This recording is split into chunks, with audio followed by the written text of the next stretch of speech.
Video like जरूर कर लीजिए और ऐसे वीडियो लगातार फ्री में पाने के लिए चैनल को तुरंत सब्सक्राइब कर लीजिए और बेल आइकन को जरूर टैप कर लीजिए ताकि आगे भी सारे वीडियो आपको मिलते रहे। यूट्यूब में फॉलो करते हैं तो प्लीज ये वाला फ्री टेलीग्राम चैनल जरूर ज्वाइन कर लीजिएगा। सारे नोटिफिकेशन सारे अपडेट यहीं पे आते हैं, ध्यान रखिए।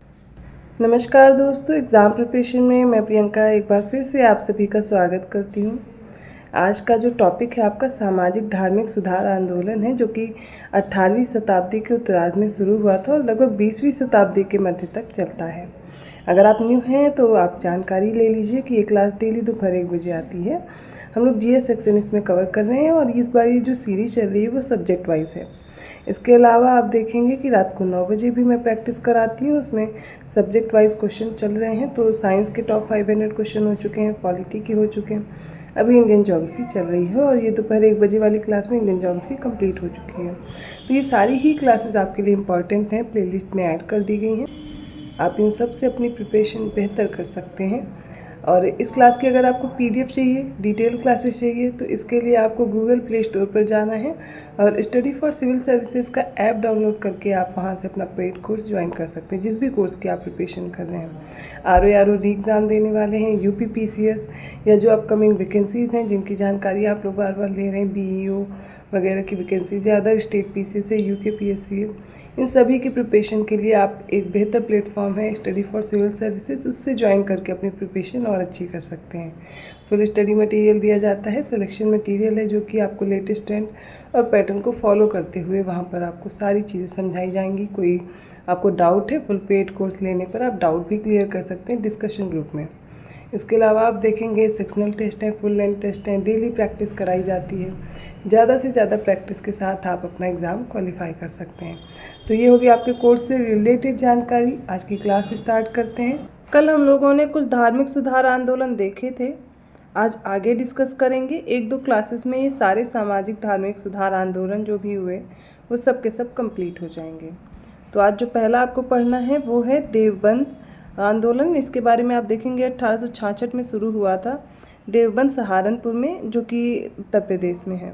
इसकी यहाँ पर स्थापना हुई उत्तर प्रदेश में। इसमें आप देखेंगे जो इसके संस्थापक थे या फिर इनके साथ में जो और भी लोग जुड़े इस आंदोलन से, उसमें मोहम्मद कासिम ननौतवी थे और रशीद अहमद गंगोही, इन्होंने मिल करके इसकी स्थापना करी। और मौलाना अबुल कलाम आज़ाद इससे जुड़े हुए थे, मोहम्मद उल हसन शिबली नुमानी भी इससे जुड़े हुए थे। तो संस्थापक में आपको नाम याद रखना है मोहम्मद कासिम ननौतवी और इनके साथ रशीद अहमद गंगोही। लेकिन इनमें और अगर व्यक्ति पूछ लिए जाते हैं कौन कौन शामिल थे, तो मौलाना अबुल कलाम आज़ाद, मोहम्मद उल हसन शिबली नुमानी।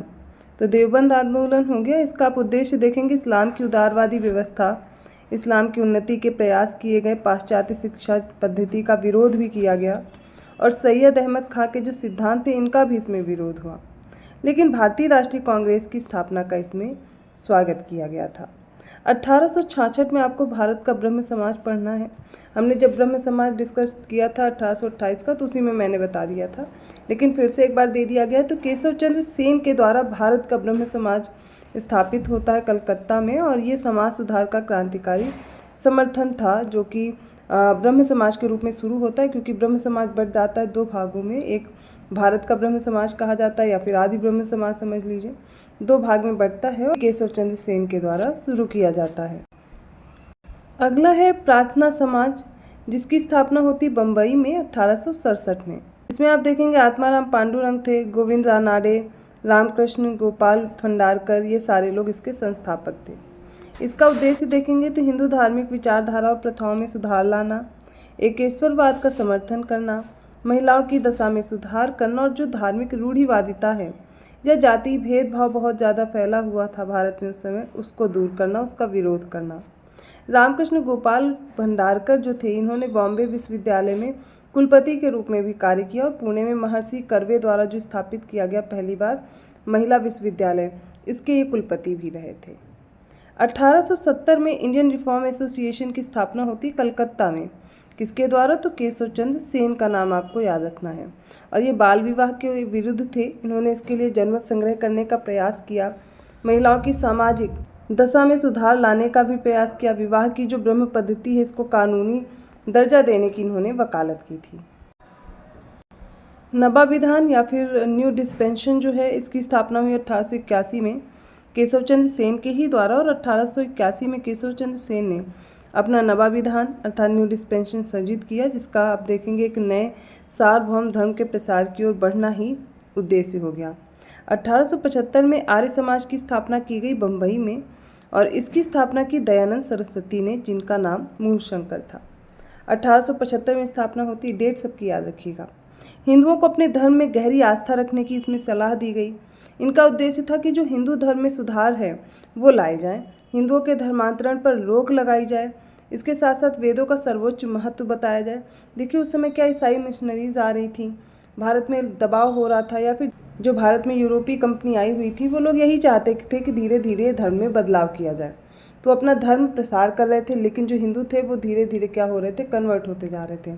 अब ये लोग क्या चाहते थे कि हिंदू अपना धर्म ना बदलें, अपने धर्म में आस्था रखें, इसलिए वेदों का महत्व बताया गया, धर्मांतरण पर रोक लगाई गई। ब्राह्मणों के जो विशेषाधिकार थे उनके विरोध में भी ये आंदोलन चलाए गए। मूर्ति पूजा, अंधविश्वास, इनका विरोध किया गया। दयानंद एंग्लो वैदिक स्कूल की स्थापना भी इन्होंने की थी। अगला है 1875 में स्थापना होती है अलीगढ़ आंदोलन की, और ये अलीगढ़ स्कूल की स्थापना के साथ ही शुरू होता है ये आंदोलन। इस आंदोलन के द्वारा 1877 में एंग्लो ओरिएंटल कॉलेज की स्थापना की गई। कालांतर में अलीगढ़ मुस्लिम विश्वविद्यालय में ये परिवर्तित हो गया था। इस आंदोलन के संस्थापक थे सर सैयद अहमद खां, और अलीगढ़ स्कूल जो था उसके भी संस्थापक यही थे। इन्होंने धार्मिक तर्कवाद द्वारा मुस्लिम धर्म में सुधार लाने का प्रयास किया, तर्कवादी और वैज्ञानिक दृष्टिकोण का समर्थन किया, पाश्चात्य शिक्षा पद्धति का समर्थन किया, समाज सुधार का प्रयास किया, और इन्होंने 1864 में साइंटिफिक सोसाइटी की स्थापना भी की। अगर आपसे पूछा जाए कब हुई साइंटिफिक सोसाइटी की स्थापना, तो 1864 में किसने की, तो सर सैयद अहमद खान ने।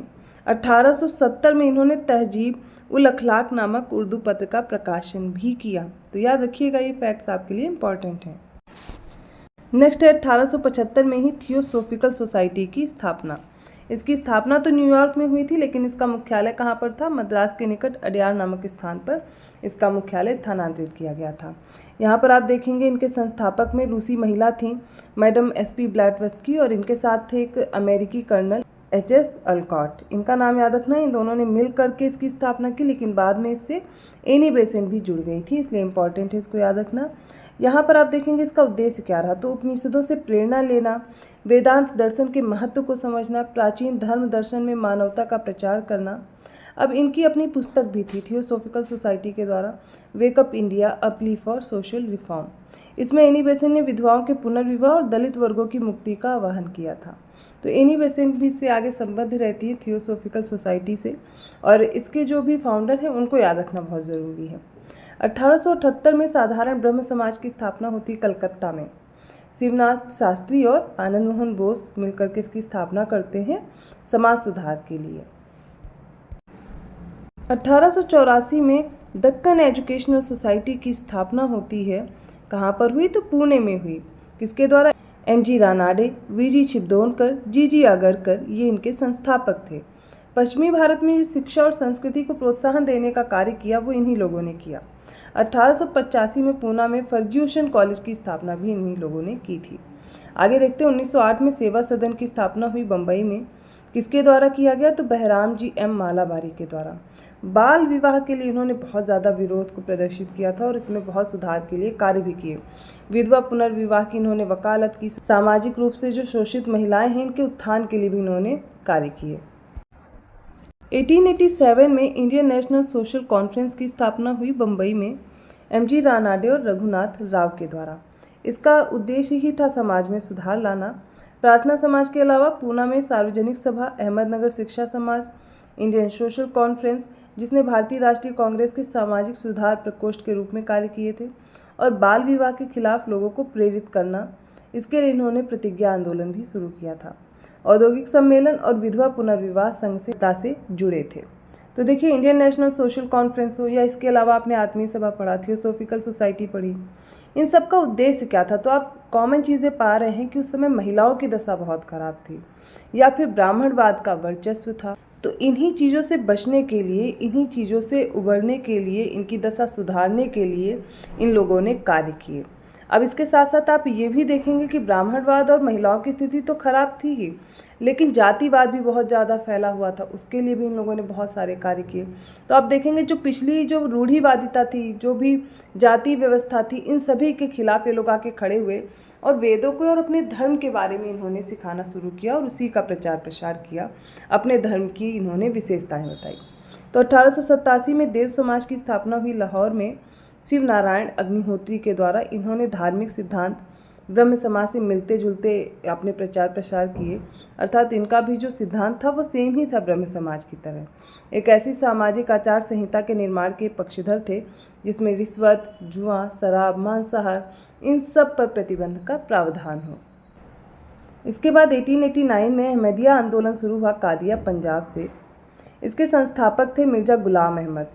ईसाई मिशनरियों के प्रहार से इस्लाम का इन्होंने बचाव किया, हिंदू धर्म में पुनर्जागरण लाने का प्रयास किया, सार्वभौमिक धर्म में आस्था बढ़ाई। मिर्जा गुलाम अहमद ने स्वयं को अब मसीहा की संज्ञा भी दी और इन्होंने बताया कि मैं भगवान कृष्ण का अवतार हूँ। बराहीने अहमदिया नामक पुस्तक में इन्होंने अपने सिद्धांतों की व्याख्या भी की थी। अगले 1892 में मद्रास हिंदू एसोसिएशन की स्थापना हुई। मद्रास में वीरेश लिंगम पंतलू के द्वारा सामाजिक शुद्धता आंदोलन चलाया। इन्होंने विधवाओं के शोषण और देवदासी प्रथा का विरोध भी किया। 1897 में रामकृष्ण मिशन की स्थापना हुई। बंगाल में इसकी स्थापना की गई थी और बाद में बेलूर और मायावती में इसकी गतिविधियों के केंद्र बने हुए थे ये क्षेत्र। तो संस्थापक इसके आप सभी को पता होगा स्वामी विवेकानंद थे। इनका मूल नाम क्या था? तो नरेंद्र दत्त था। रामकृष्ण परमहंस ये इनके गुरु थे विवेकानंद। इन्हीं से इन्होंने प्रेरणा ली और फिर रामकृष्ण मिशन की स्थापना करी। तो ये किस लिए इन्होंने स्थापना की, तो इसका उद्देश्य भी देख लीजिए। तो प्राचीन भारतीय धार्मिक ग्रंथों और वैदिक जो मान्यताएं हैं, इसमें जैसे कि वेदांत की जो मान्यता है, इसके आधार पर हिंदू धर्म का पुनरुत्थान किया गया। जाति प्रथा का विरोध किया गया, सामाजिक उत्पीड़न, हिंदू समाज में जो व्याप्त अंधविश्वास थे इनका विरोध किया गया और महिलाओं की स्थिति में सुधार लाने के लिए उनको शिक्षा देने का भी इन्होंने समर्थन किया। देखिए, महिलाओं की स्थिति में सुधार तभी हो सकता था जब उन्हें ज़्यादा से ज़्यादा शिक्षा की तरफ प्रेरित किया, क्योंकि उस समय ऐसी कुरीतियाँ ही व्याप्त थी कि महिलाएं खुद के लिए कुछ बोल ही नहीं सकती थी। एक तो बाल विवाह हो जाता था, फिर उन्हें सती होना पड़ता था, विधवा हुई तो जला दिया गया, उनके साथ बहुत सारे शोषण होते थे। वे अपने अधिकारों के लिए तब बोल ही नहीं पाती थी। तो उनके लिए इन लोगों ने आगे बढ़ कर के बहुत सारे प्रयास किए और बहुत सारे सुधार भी लाए। 1902 में भारत धर्म महामंडल की स्थापना हुई वाराणसी में। इसके संस्थापक थे मदन मोहन मालवीय, दीनदयाल शर्मा, गोपाल कृष्ण गोखले। रूढ़िवादी हिंदूवादी जो संगठन थे, सनातन धर्म का समर्थन किया इन्होंने और आर्य समाज के सिद्धांतों का इसमें विरोध किया गया। 1905 में स्थापना हुई the servants of India society, Bombay में। कई बार प्रश्न आया है मैच द फॉलोइंग में। आप प्रीवियस ईयर क्वेश्चन अगर मेरे साथ सॉल्व कर चुके हैं तो आपको पता होगा, ये प्रश्न बहुत बार पूछा गया है। इसके संस्थापक रहे गोपाल कृष्ण गोखले। दलितों की दशा सुधारने का इन्होंने प्रयास किया, अकाल पीड़ितों की सहायता करने का प्रयास किया। तो ये कुछ आंदोलन हो गए जो हम लोगों ने पिछली क्लास में डिस्कस किए थे वो, और आज ये। इसके अलावा कल और क्लास होनी है जिसमें हम लोग कवर कर लेंगे ये सारे सुधार आंदोलन। देखिए, इनको बहुत ज़्यादा अच्छे से पढ़ने की ज़रूरत है क्योंकि इनसे प्रश्न अक्सर एग्जाम में पूछे जाते हैं। कुछ टॉपिक ऐसे हैं जिनसे हर बार आते ही हैं। मॉडर्न इंडियन हिस्ट्री पढ़ रहे हैं तो आपको कुछ टॉपिक तो बहुत अच्छे से प्रिपेयर रखने, जैसे 1857 का रिवोल्ट है, जाति आंदोलन हो गए, उनको तैयार रखिए, आदिवासी आंदोलन वगैरह जो भी हुए तो उनको याद रखना है। उसके साथ साथ ये जो सामाजिक सुधार आंदोलन है, ठीक है, इन कुछ टॉपिक्स को आपको ऐसे प्रिपेयर करना है जिनसे प्रश्न अगर आए तो वो आपके अब गलत ना हो, क्योंकि लिस्ट के फॉर्म में जैसे भी पॉसिबल है वन लाइनर फैक्ट के माध्यम से वो मैंने कराए हैं। देखिए, ये भी टॉपिक कंप्लीट होगा तो इसके साथ साथ हम कुछ महत्वपूर्ण तथ्यों को डिस्कस करेंगे। अगर वीडियो अच्छा लगा प्लीज़ लाइक कीजिए, चैनल को सब्सक्राइब कीजिए और लोगों को शेयर करते रहिए। इसके साथ में आपको इस क्लास की PDF चाहिए जो आप अभी मेरे साथ पढ़ रहे हैं, एक साथ आप पूरी क्लास देखना चाहते हैं, रिकॉर्डेड क्लासेस चाहिए, आप चाहे RO की प्रिपरेशन कर रहे हैं या फिर UP PCS other state PCS की, सभी के लिए इम्पॉर्टेंट है क्लास। तो आपको स्टडी फॉर सिविल सर्विसेज का ऐप डाउनलोड करना है गूगल प्ले स्टोर से, वहाँ से आप अपना कोर्स परचेज़ कर पाएंगे। डिटेल आपको उसी में ऐप में दी गई है। इसके अलावा आप कोई और कोर्स की जानकारी चाहते हैं तो कॉल या मैसेज करके आप इन नंबर्स पे जानकारी ले सकते हैं। नए इनिशिएटिव्स भी आपको ऐप में मिल जाएंगे, उन पे भी ध्यान रखिए। आपके प्रिपरेशन के लिए क्या बेहतर स्ट्रेटेजी है, कौन सा चैनल बेस्ट है, ये भी आपको ध्यान में रख के ही तैयारी करनी है। अगर वीडियो अच्छा लगा तो प्लीज़ लाइक ज़रूर कीजिएगा। मैं मिलती हूँ अगली क्लास में, तब तक के लिए धन्यवाद।